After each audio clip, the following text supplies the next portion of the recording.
So, welcome everybody. Today in this webinar, we're going to be talking about hiring and building teams in scaling co-working spaces. I am Jessica and I'm part of the Office R&D team. I've been in the co-working industry for about 5 years now myself, and I've been on the technology side of things with Office R&D for about 3 years. I'm a former community manager and I'm a founding member of the Office R&D team, and I am co-working obsessed, to say the very least. But anyways, enough about me. The lovely lady here in the red glasses is the fabulous Iris.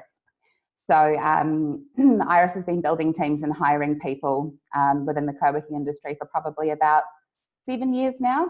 To date, she's hired somewhere around 45 people across 5 co-working companies and a few other non-co-working companies, but they still count. To say that she's a leader in this field, I think would actually be a little bit of an understatement, to be perfectly honest. So hey, Iris, welcome. Awesome to have you. Hey! It's great to be here. And also one little fun tidbit I wanted to add here. This is a bit full circle for Iris and I, because Iris actually hired me in my first job within the co-working industry, hired me to be a community manager at NextSpace to run their LA location. And I was very hard to hire and pin down and was a bit of a nightmare, but she perseveres. And 6 years later, and I'm still in this industry, and kind of changed the course of my life. So thanks, Iris. That was really cool of you. Yeah. One of the best decisions I made in my hiring, I have to say.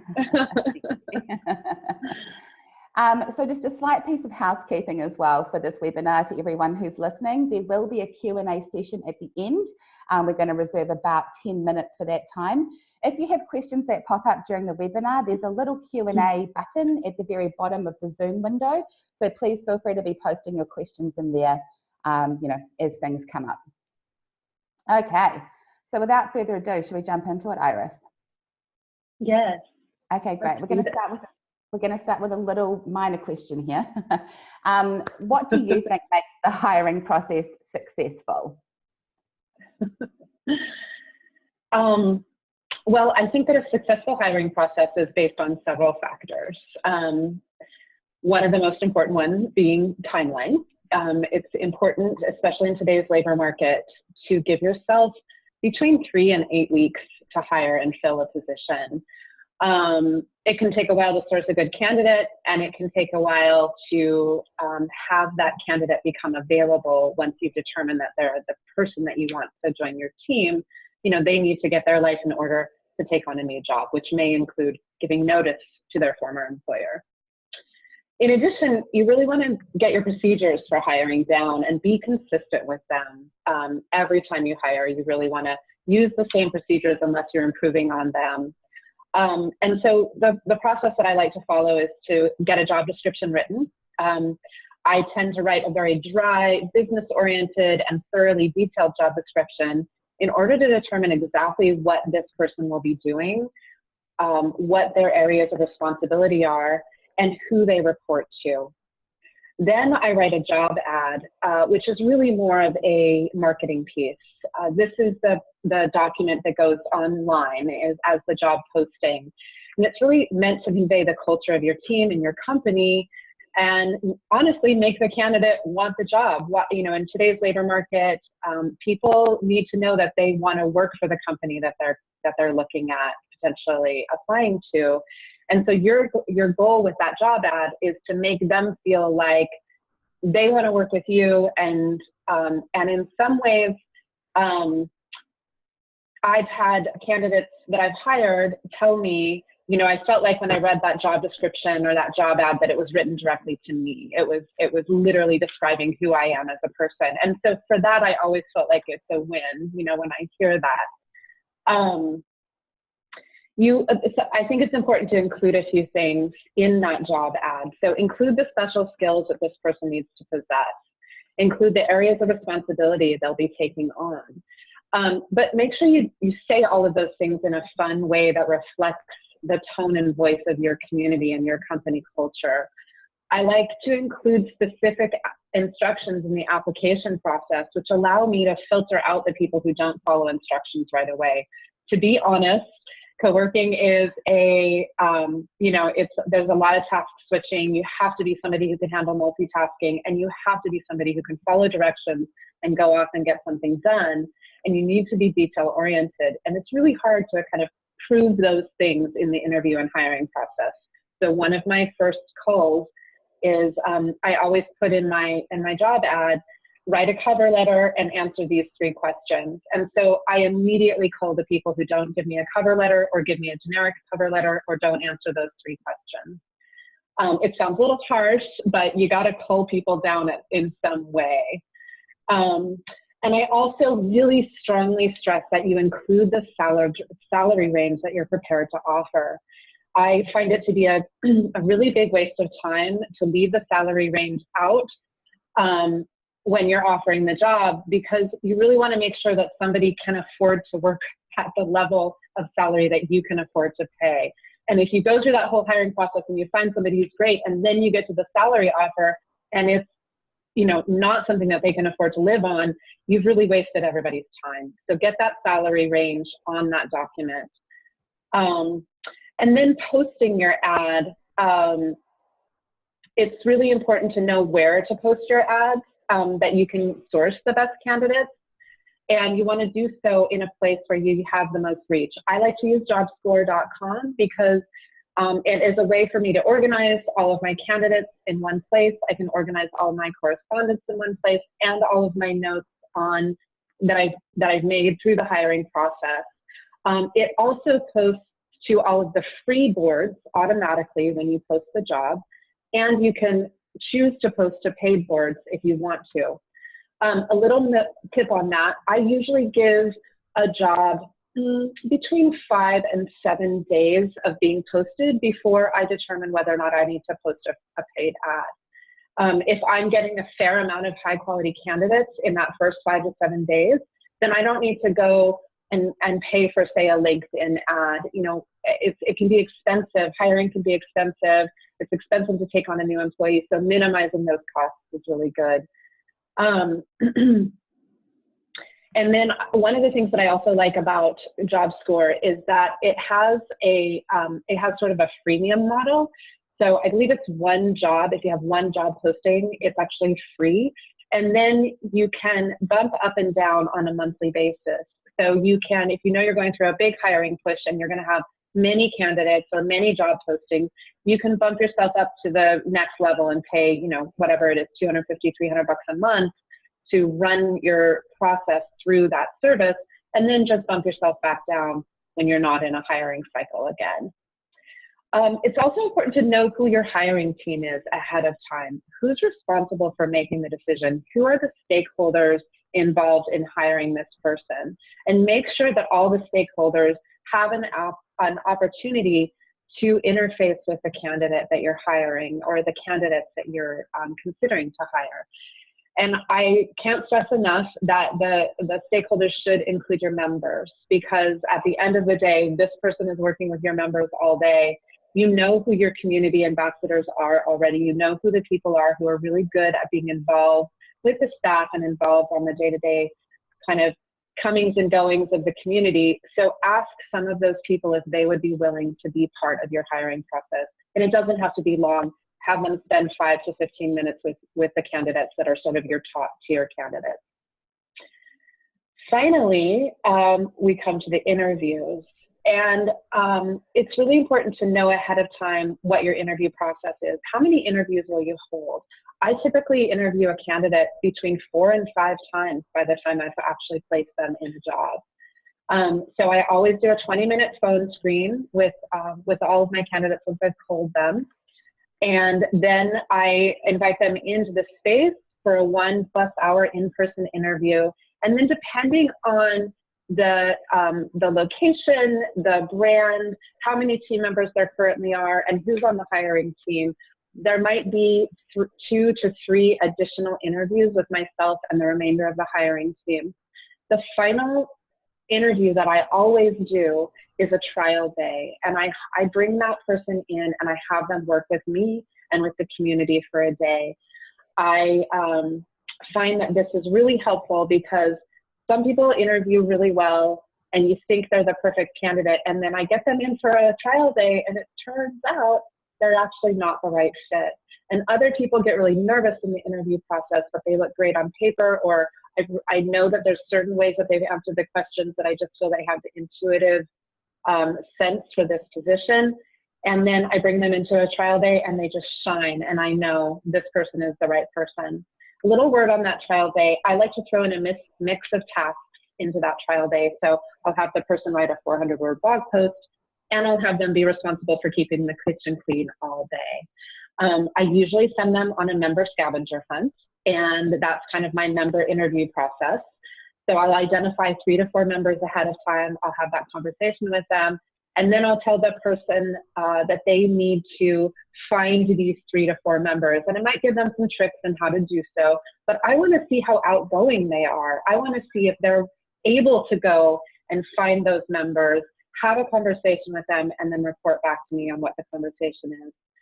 I also have them do tasks around the space. I might just have them take a look and tell me, what are the 5 things that you think could be improved on in our facilities?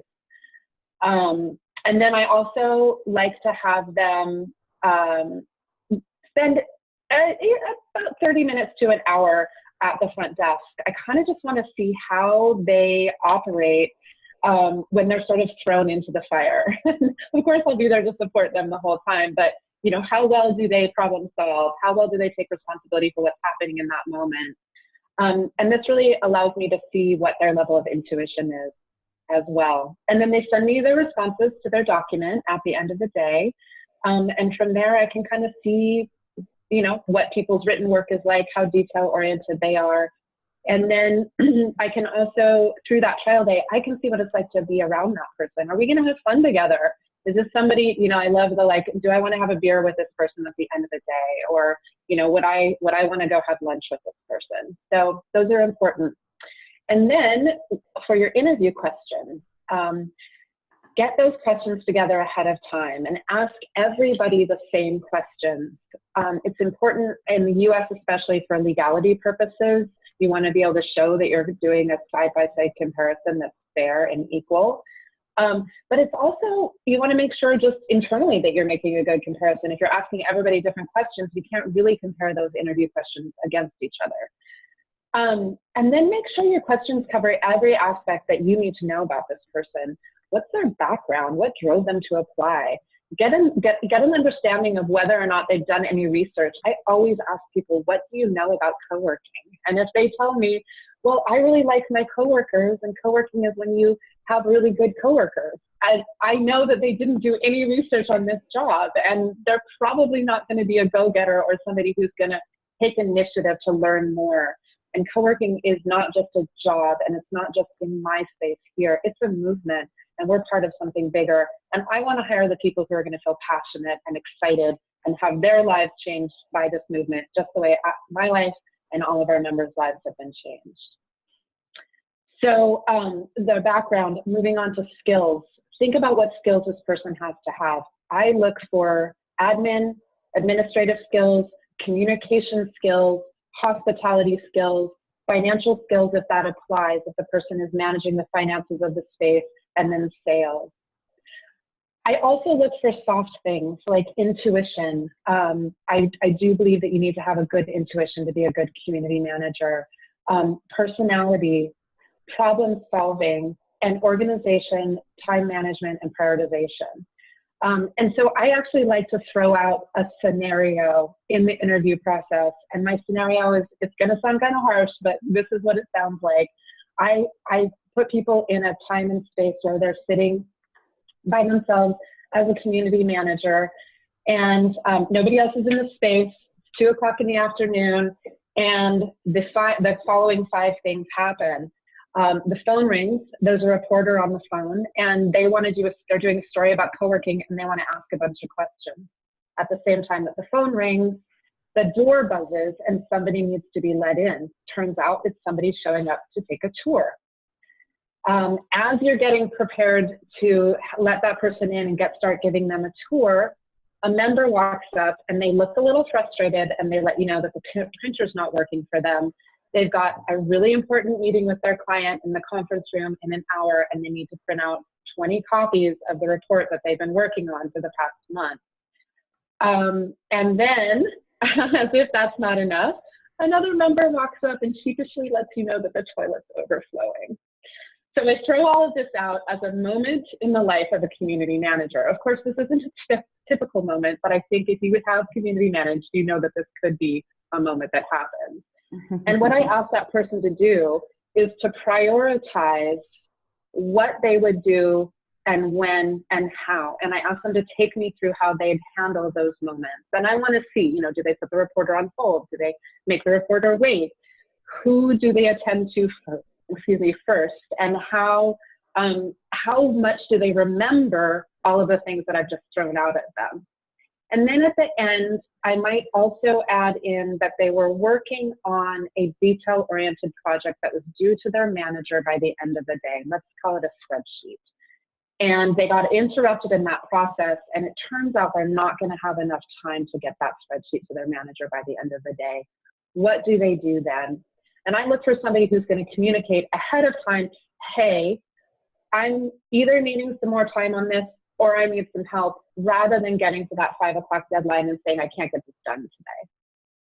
So I know I just threw a lot at you, but these questions and this sort of process really, when I stick to this process, I get great results. The times that I haven't stuck to this process, except maybe once, I haven't gotten the best results. And I came about my hiring process because I had to fire some people that I hadn't hired, and it really was the worst feeling in the world to have to fire people. So I thought, well, I have to get really good at hiring people then. Finally, be prepared. Have yourself prepared. Stick to your plan. Listen to your gut. Keep an open mind. You know, sometimes people interview well, but they're not the best fit. Other times, people don't interview well. They get really nervous, but they're excellent employees. Ask yourself, does this job really require a 4-year degree?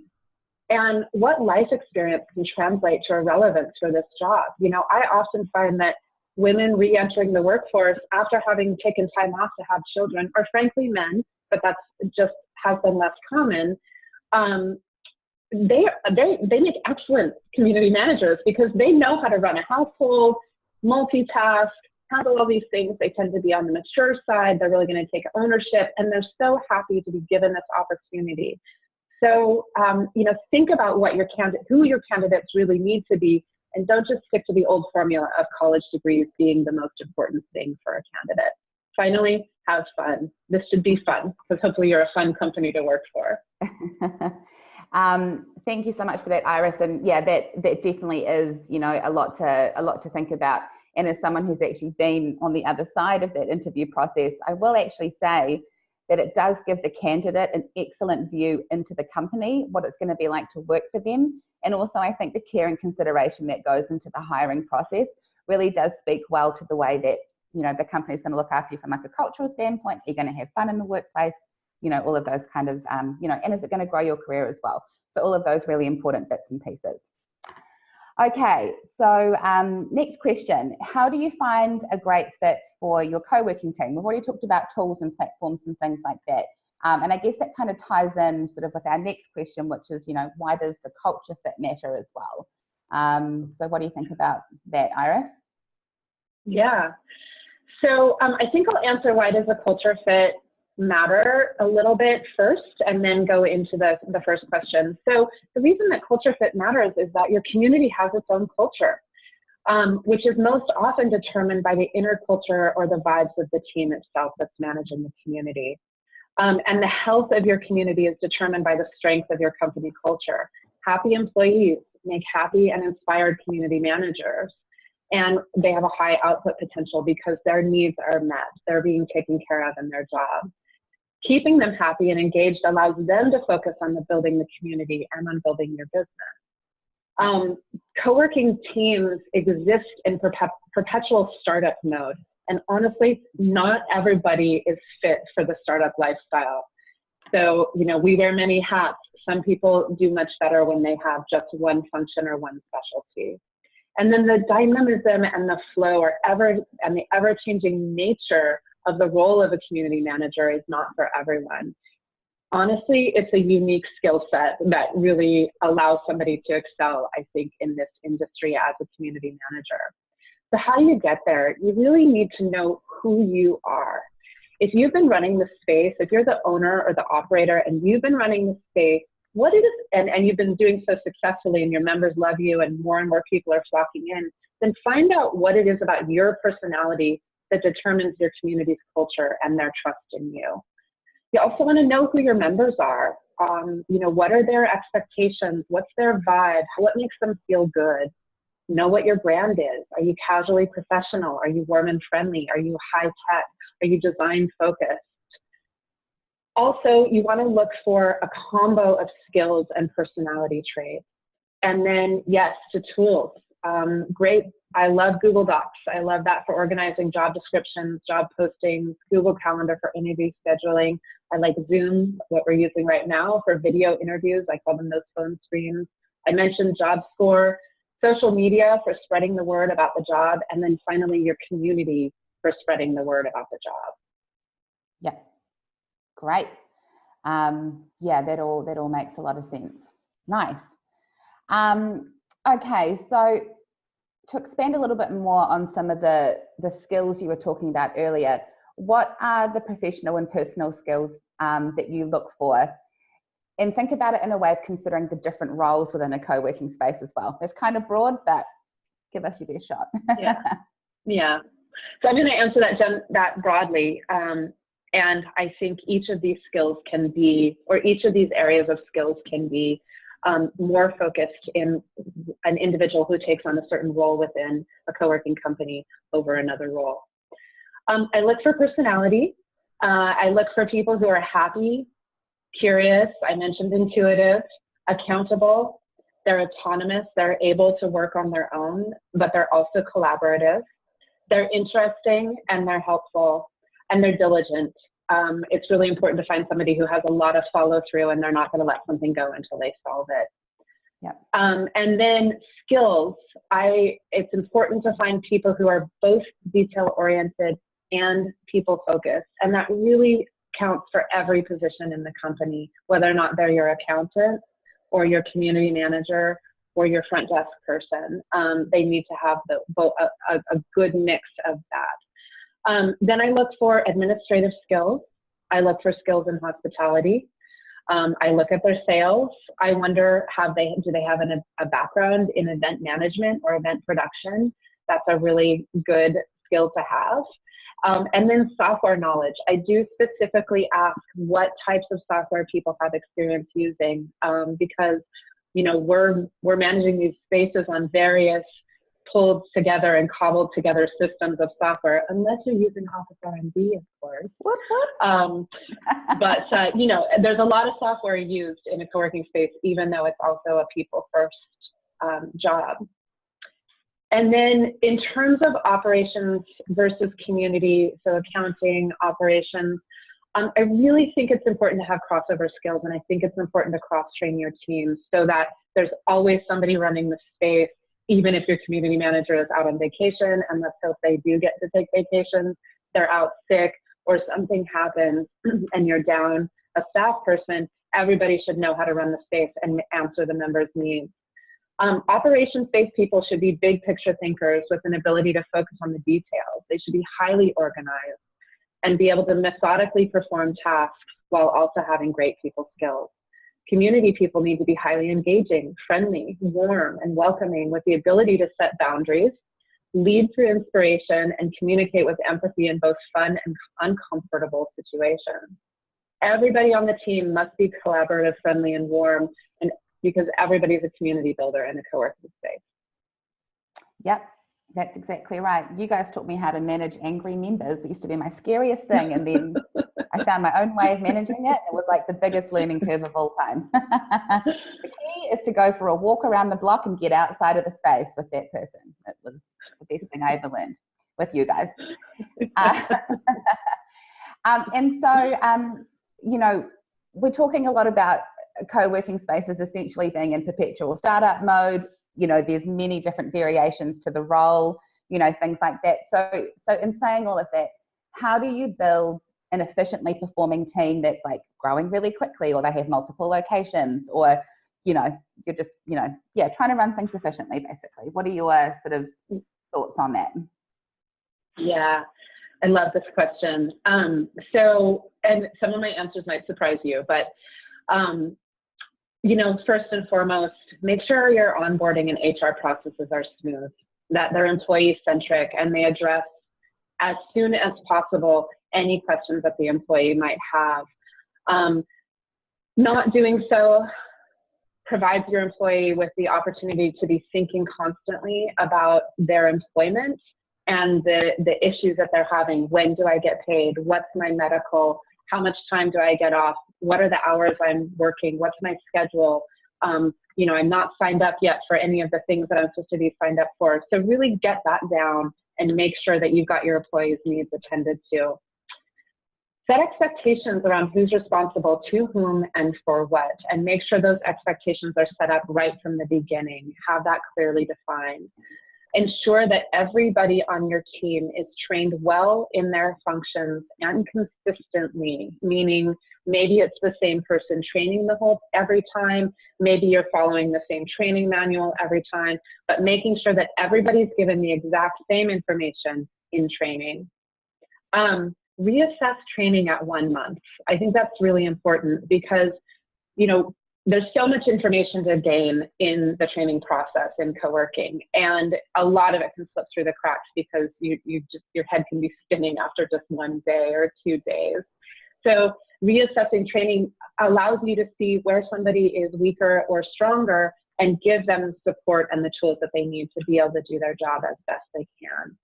Provide easy to follow and up-to-date documentation for the tasks and procedures each position is responsible for. Mm-hmm. Keep in regular communication with everyone on the team.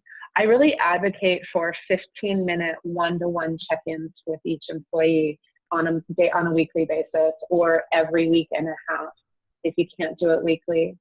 Keep the team in regular communication with each other. I think each location, if you've got multiple locations, each location team should have a stand-up or huddle at least once per week, so everybody knows what they're working on, what their challenges are.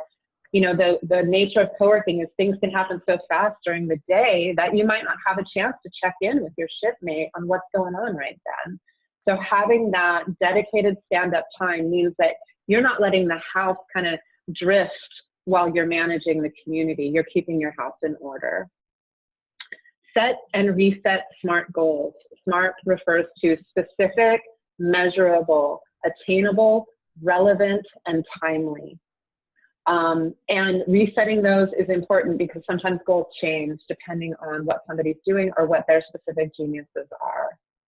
Ensure that each member of the team is working in their area of genius. Sometimes we'll hire somebody for one function and realize that they come with these built-in special skills that they have, and you really want to funnel them into those areas, because if they are the smartest person on the team in that area, or their genius covers that area, then you're not efficiently using all of the skills and talent on your team if you're not allowing them to be involved in that particular area.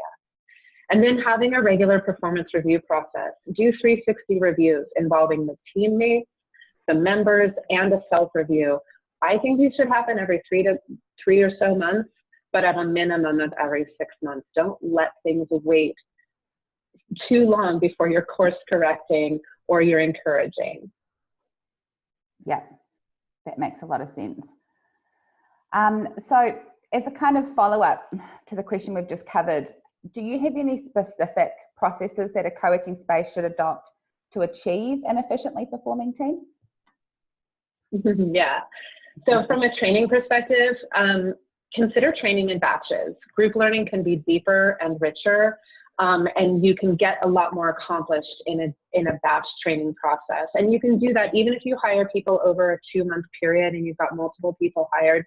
You can still put them through that official training process in batches, even though they've gotten some ancillary training in the beginning. And make sure that your training is comprehensive, but also make sure that your training plan really reflects the nature of the work that people are doing. So I tend to think that it takes about 6 months to get somebody to the level of mastery in most of the functions of their job in co-working. And part of that is because we do so much every day. You know, you never really know what's coming down the pipeline. But part of it is also that a lot of experiences or instances only come up once in that 6 months or twice in that 6 months. I mean, think about billing just alone. Billing only happens 6 times in 6 months. So there's no way that that person has become a master in that in the first 3 days of training on the job. So give yourself a clear set of expectations of when employees should hit certain training benchmarks, and then communicate those ahead of time so the employee knows. I like to tell them, you're not at a Safeway checker job. You're not going to get everything you need to know in 2 weeks. So we don't expect you to know all of these things right away, but we do expect you to continually advance and build on your knowledge. Documentation, make sure that all the processes are documented and shared amongst the team. You don't want someone reinventing the wheel when they see a process needs to be implemented or updated. Have a clear set of communication guidelines which help to determine who to ask in specific situations and which communication platform to use in which instance. You know, if it's a quick question, are they supposed to text you, call you, or email you?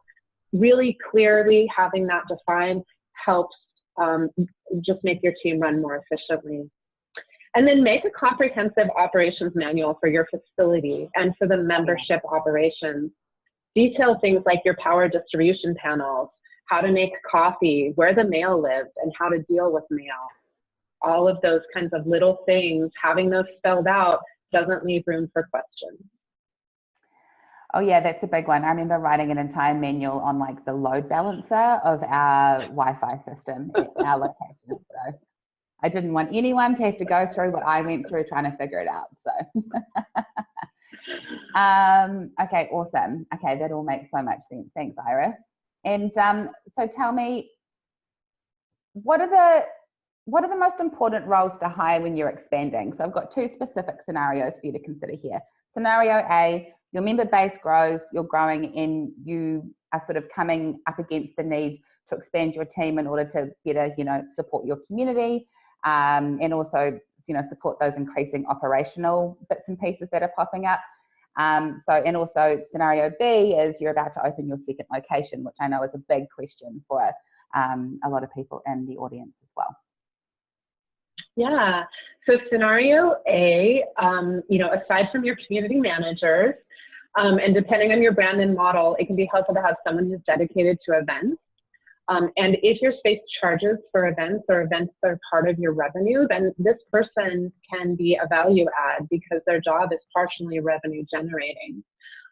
Consider adding additional membership coordinators or administrators. So if they might not, their primary focus might not be community management, but if the operations of the space are high in transaction, this will free the time of the community managers to provide more high-touch service to the members. You know, not in terms of hospitality, but the one-to-one time that our members are really craving and why they select the co-working. If your space is hospitality heavy, consider hiring a hospitality guide, somebody whose role is really just to make sure that the members are experiencing the experience you want them to experience. A part-time bookkeeper or finance person can help mitigate the time spent on invoicing from the community or from the community-based team and really give them the opportunity for that one-on-one time again.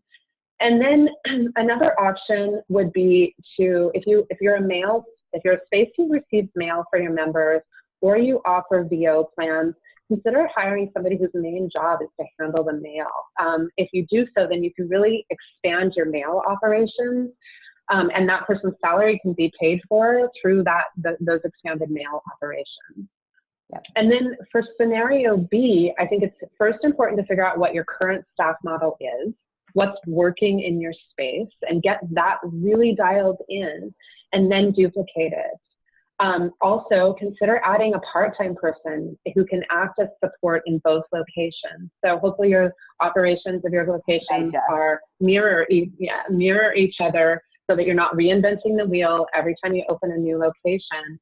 And then if you have somebody, I call them the floater, who floats back and forth, you know, they're a value add because they're able to meet with the members and be part of both communities, but they're also able to be that backup if you have staffing issues, if you, staffing constraints, vacation time, sick days, holidays, so on and so forth.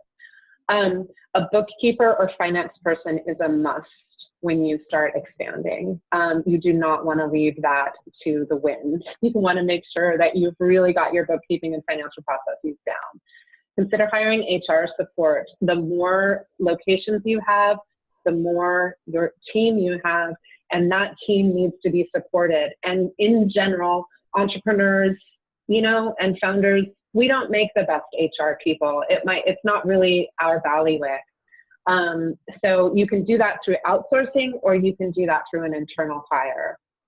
And then determine what needs to be handled centrally, what processes need to be handled centrally, and what processes need to be handled locally. And then what kind of team do you need to support the central processes versus the local processes?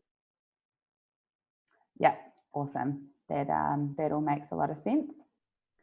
Okay, so we're actually getting down to our sort of last question here, everybody, for those of you who are listening. So if you have had any questions sort of pop up throughout the course of this webinar so far, do feel free just to post those in that Q&A section. So I'm personally very excited about this question because we talk about this a lot in the co-working industry, but so as we all know, community management is a huge amount of work. It's varied, it's busy, there can often be long hours, and people talk a lot about burnout, particularly for community managers within the co-working industry. So how can a co-working company look after its staff? Do you have any advice for the employers out there? Yes. I love this question. It's my favorite question. Yeah. So tell your employees constantly how much you appreciate them, and that without them, you wouldn't have a successful business, because that's the truth at the end of the day.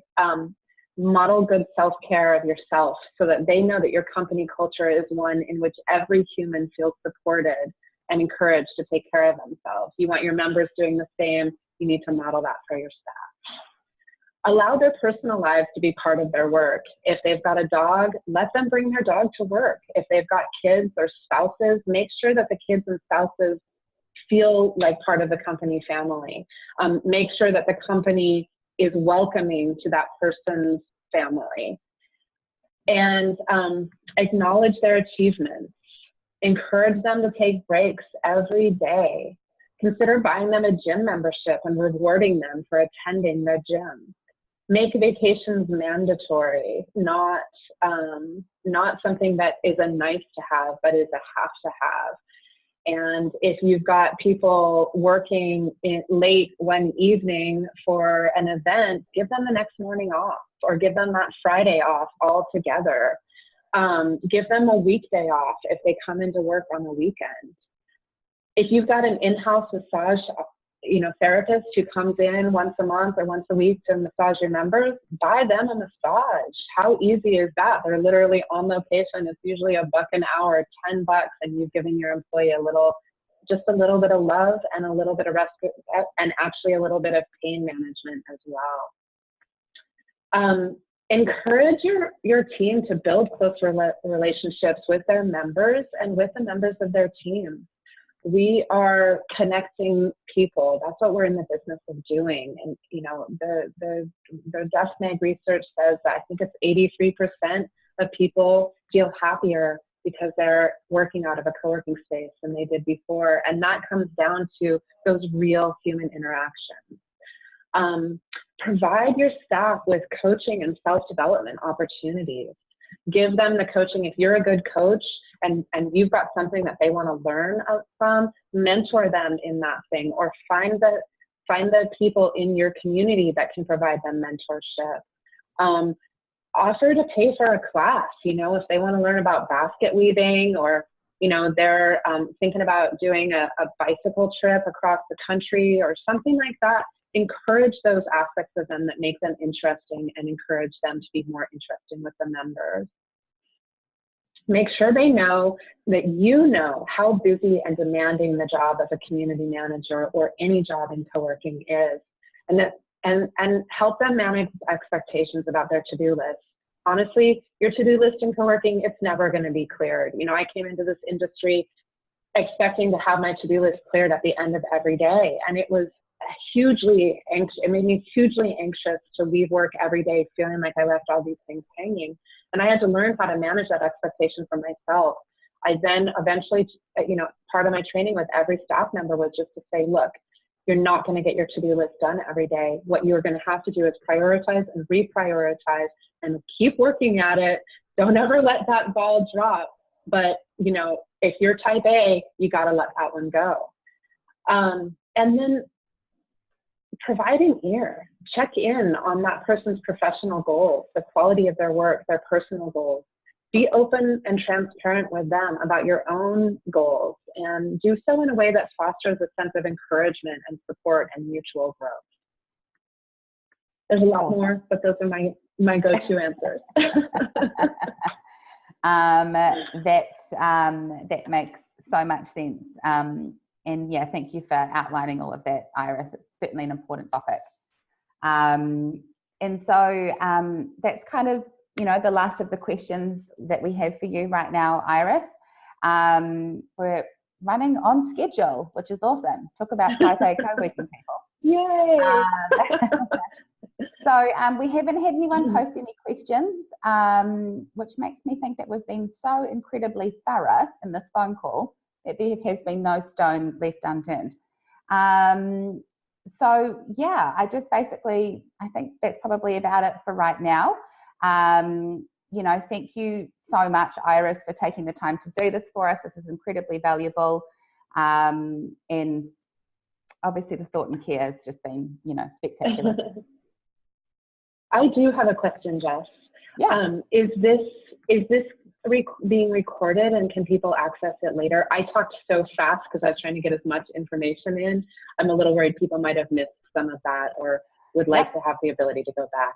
Okay. Yep, we are live, we are recording, and everyone who signed up for this will get access to it. We'll send it to you as well, Iris. You can pass along to, you know, whoever you'd like, and of course anyone who's on the call right now will get access to it. Just give us a couple of days to tidy it up and do a few bits and pieces, but we'll get that out to you as well. So a couple of things I wanted to add to those of you who are here on the call. So, you know, Iris does many things, but she also has a website which is coworkingconsultant.co. And again, in the follow-up, we'll send her Twitter and her Instagram and her website and things like that. You can find her on all of the social medias. She's at Iris Kavanagh on Twitter and Co-working with Iris on Instagram. She's very easy to find. And she also offers a 30-minute initial consultation. So if you have hiring questions, or you're looking at, you know, opening a second location, or you're struggling with, you know, a certain staff member or something like that, do feel free to reach out to Iris, because as you can well tell, her wealth of knowledge is just incredible. So anything else you sort of wanted to sign off there with, Iris, before I wrap up with some housekeeping bits and pieces? Yeah, I'm happy to answer any questions around the hiring process, so don't hesitate to book a 30-minute session with me. Awesome. Thank you so much. It's incredibly generous. So for everyone who's listening, yeah, like I said, that recording will come out in the next couple of days, and we do have our next webinar coming up on April the 11th at 10 a.m. Pacific time. And the topic will be expanding and growing your co-working space. So that'll be exciting as well, and a very natural follow-up to this session as well. So yeah, that's about all from us for right now. So thank you for everyone who has joined, and have an awesome day, awesome evening, awesome morning. I think we've got people from all over the place. So, yeah. So thank you very much, everyone. And yeah, feel free just to jump off. But yeah, thank you so much, Iris. Okay, thank you. Bye-bye. Bye. I think we just leave the meeting now.